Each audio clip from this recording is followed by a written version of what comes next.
It looks really fun to be in the Zendo right now. So I'm sitting here in this space on my own and seeing really like a full crowd there. So that feels very warm and cozy to me to see you all together there. So thank you for being here, everybody. And when we were sitting, there's like several different strains of talks that came through.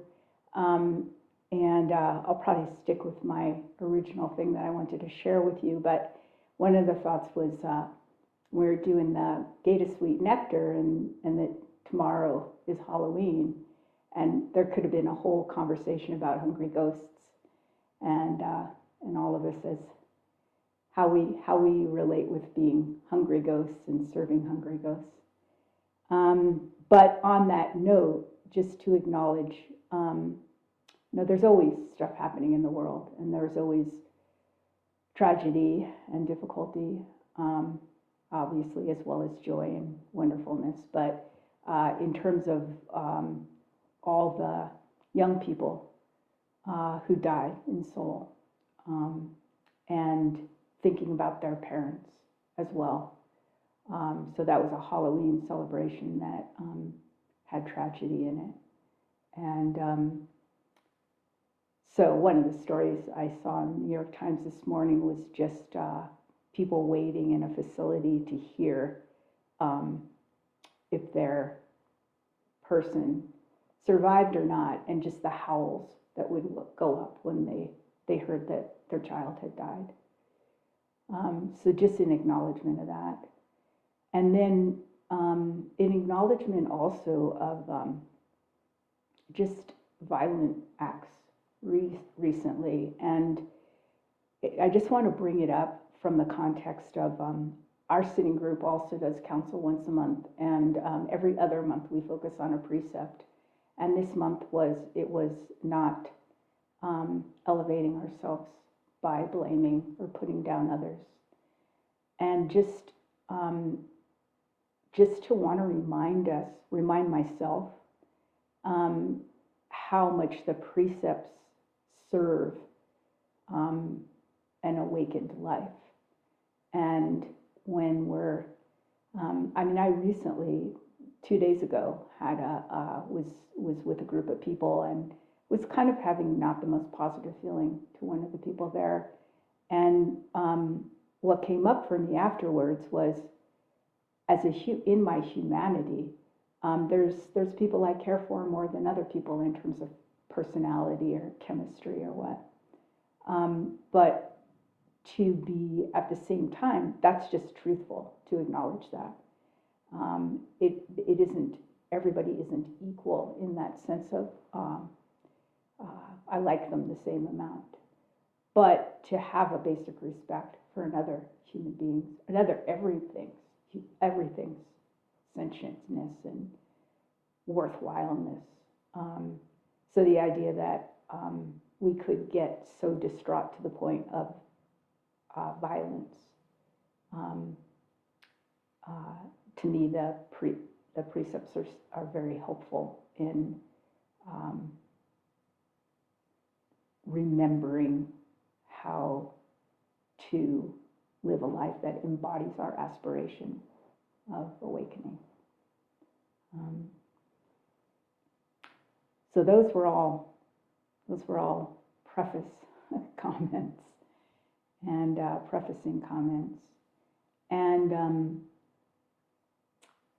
so what I kind of wanted to focus on to share with you in the next 20 minutes is what's been coming up for me. We doing okay, Choa? Yes? Okay. So I think we always sort of speak from what's coming out of our own practice at any given time. And I have recently been really wanting to sort of bore into, maybe is the way it comes up, of the center of practice. And that's been supported recently. I've been actually taking a course through what I would consider to be a cousin Zen center. So it's the Sando lineage, which comes through Harada Roshi, Yasutani Roshi. So there, that's also, Yasutani also is to Maizumi Roshi, so that's our lineage as well. So they're sort of like cousins to us, this other center. And the course is called Original Love. And the focus is really, really feeling into, resting into, digging into what is the center of our practice, which is this whole and complete as I am. And that's how Seizen says it. What is enlightenment? Knowing that we're whole and complete as we are. So the focus of this course is really continuing to kind of rest into that. And I just wanted to kind of share, it feels like back to basics in a way, and not, because it's also really fresh and alive. So I'd like to sort of offer this a little bit as a practice together, as opposed to me giving a talk in one direction. So just in terms of arriving and resting into our practice right now in this moment, feeling our seat on the seat of the chair or the cushion, really allowing ourselves to rest into this moment. And then as the body's natural dignity arises up from that, whatever position we're in a chair, on a cushion, lying down on the floor, resting into this place of our foundation. And then, basic instruction of letting our ears come to rest, generally over our hips, eyes open or closed, maybe softening through the shoulders and the upper back, and feeling a sense of rooted through the base of ourselves, and at the same time open to the sky.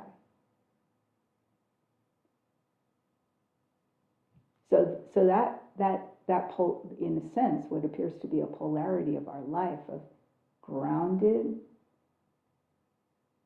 present, and totally open.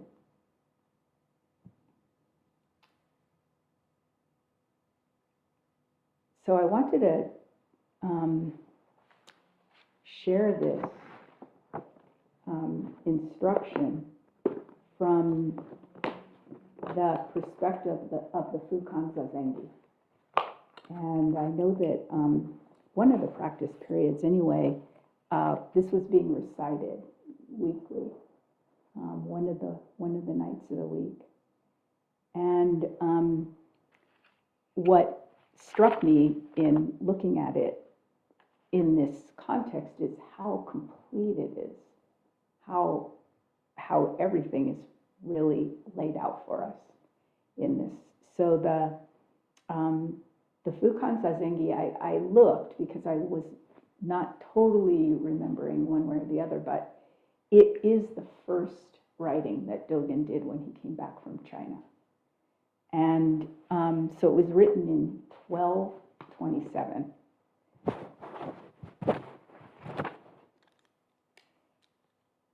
And this is what Dogen, so there's a document called the Fukan Zazengi Senjitsu Yore, which is his reasons for composing the Fukan Zazengi.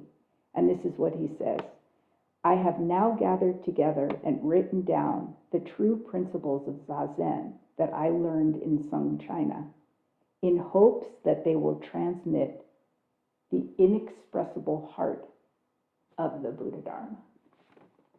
I love that, the inexpressible heart of the Buddha Dharma. So, so it starts with what I understand was his personal koan, which was, so the first line is, the way is originally perfect and all-pervading. How could it be contingent on practice and realization? So my understanding is this is the question he went to China with. Realization, enlightenment is knowing I'm whole and complete as I am, why practice? And so this might be our question as well, hearing that. And then he goes on to talk about unless it's real and true for us, it's as far as heaven and earth, distance between heaven and earth. I also had the opportunity, actually, through this Original Love course, to listen to a talk by Natalie Goldberg last week, and probably most of you know who she is. You know, she's the woman who wrote the book Writing Down the Bones, and she had a long practice tenure with Katagiri Roshi, and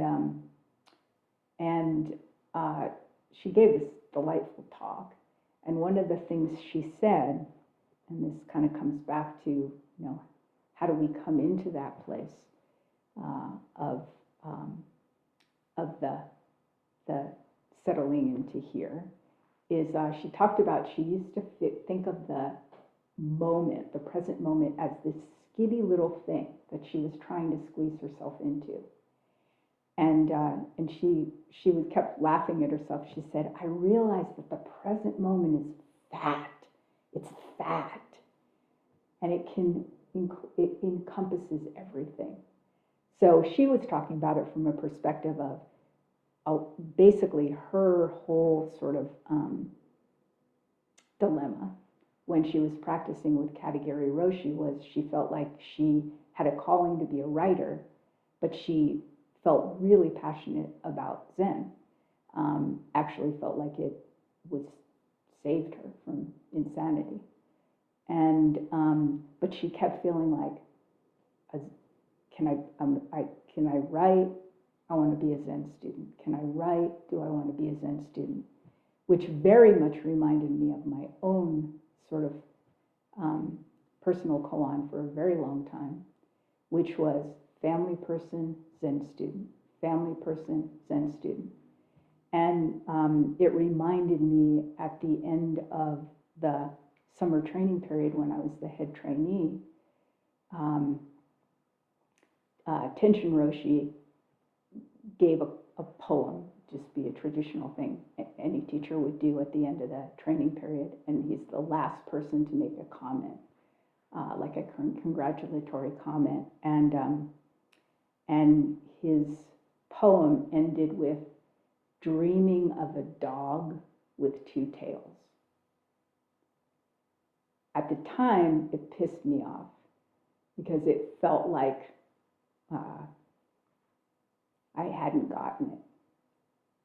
But it was so accurate. I was dreaming of a dog with two tails. Family person, Zen student. Family person, Zen student. Writer, Zen student. Artist, Zen student. Cook, Zen student. And feeling like those two things couldn't go together. And what Natalie was saying is the moment is fat. It contains everything. It contains all the parts of ourselves. And that actually is what being a Zen student is really owning that, really embodying that, really having this whole and complete as we are, live as whatever the expression is. Anyway, I'm going off. I'm off of the Fukan Zazengi. I apologize. But the next thing I highlighted that he says is, learn to take the backward step that turns your own light inward. So I know I've mentioned this before because it's so apparent in myself. We tend to be so acquisitional. You know, I need this to make me complete. I need to study this. I need to learn this. I need to understand this. And we tend to see it as coming from the outside. And so to just, you know, feeling into, take the backward step that turns your own light inward, whole and complete right here. And then, you know, later on, as you, I think you all know, he says, why leave behind the seat in your own home to wander in vain through the dusty realms of other lands? Take the backward step that turns our own light inward. Rest here.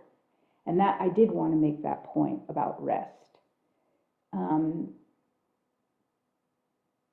Some of us, certainly myself, and at times, you know, the effort of non-effort, right? We try hard, we work hard, we sit hard, we do sesshin, we get up in the morning and practice, formally I'm talking about. And that's important. And even within that, though, like you know, my Zumi Roshi used to say, right when you sit down, first thing do, take 3 breaths, arrive, rest into this. And actually, I really do think that from that resting in, that's how the light begins to shine.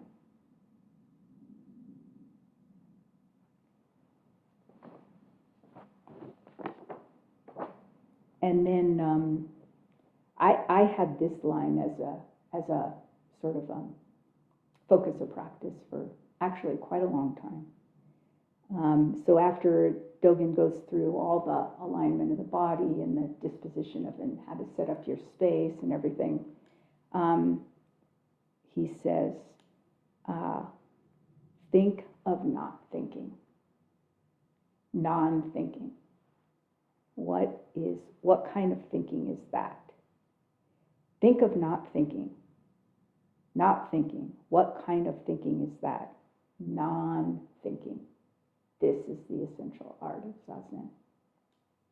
It could be non-emotion. It could be non-pain. Not that it doesn't arise. Not that thinking isn't the natural functioning of our brain and our neurology. But we're not following it. We're not getting off and running on it. So non-thinking, it could be non-anything that we insert in that of what our own non-perseverating, non-worrying. It is going to arise out of this basic humanity that's right here. And having some level of discipline with ourselves to not get caught up in it and come back to this, come back to resting in, come back to the backward step.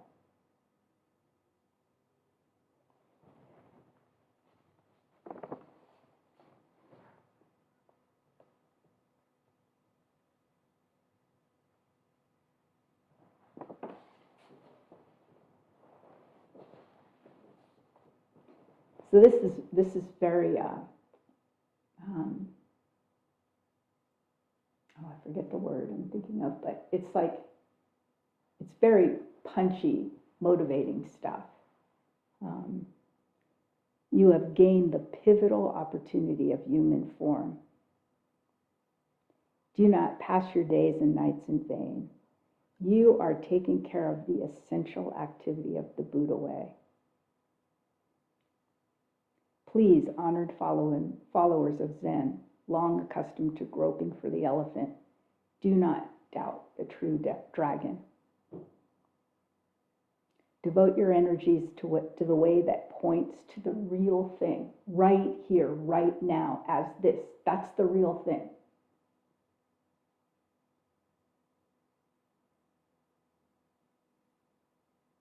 There is no other real thing, some other place, some other time.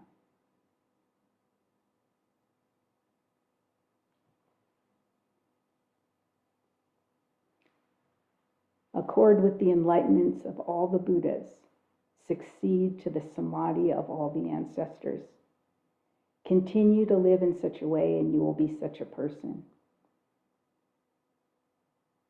Your treasure store will open of itself and you may enjoy it freely. Another thing that Natalie talked about was that she would go in and see Katagiri Roshi, and she would start talking about the problems of her life. And he would say to her, Natalie, you are you. And she said she'd just sit there for a minute and go, yeah, but da da da da da da da, like we all do. In Doksan, in interview, in Daisan. And it struck me that that you are you is, I think, struck me as being the same as Maizumi Roshi saying, appreciate your life. I remember him saying that, and I felt like it was like a consolation prize. With, you know, you're not really all that, but just appreciate your life. You know? But he'd also say, not you as you think of yourself. Not you as this limited idea of oneself.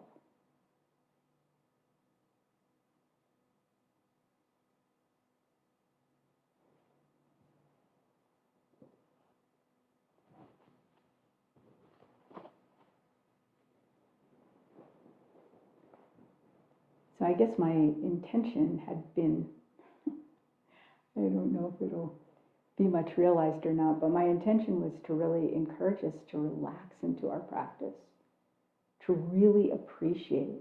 It's so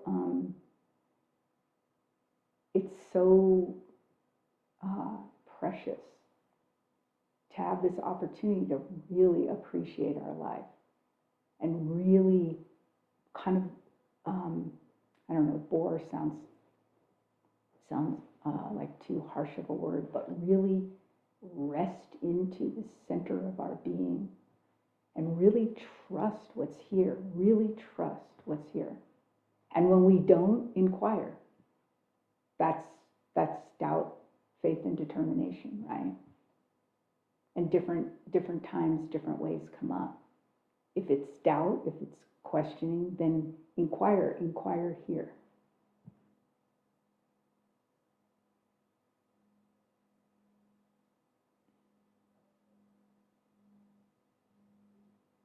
But yeah, I just really wanted to encourage us to rest into it, relax into it, settle into it, and be aware when, think of non-thinking, when we're distracted and we're pulled out all the time, at least for me, all the time.